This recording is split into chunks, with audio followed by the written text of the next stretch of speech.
车在地看世界，来看美国的总统大选。台湾时间明仔载要来投票，选前之夜，两党的候选人强力来催票，讲这届可能会创下一个世纪以来上悬的投票率。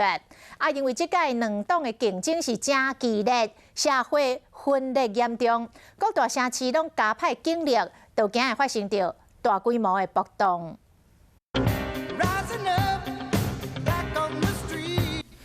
美国大选日子到啊，两党候选人拢把握时间。民主党总统候选人拜登最后一站回到宾州。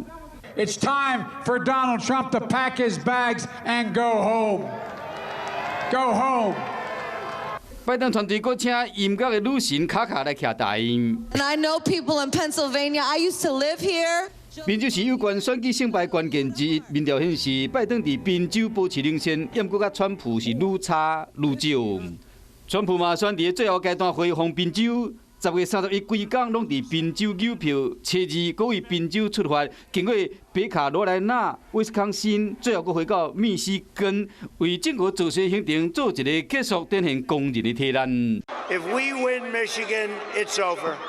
It's over. We win the whole thing. Young man, there's a place you can go. I said, young man. 密西根嘛是川普顶一届选战的最后一站，当时一个手攻下密西根、宾州甲威斯康辛这三个传统民主党的票仓，到目前为止，将近1亿个美国选民已经提早投票。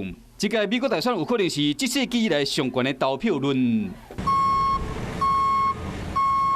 白宫的边仔拢围起来，纽约有真侪店面拢用绑仔赶紧甲钉起来，因为两党的选情激烈，投票结果如果无法马上随知影，全美国各大都市拢有加派警力严阵以待，就惊讲选后会发生大规模的暴动。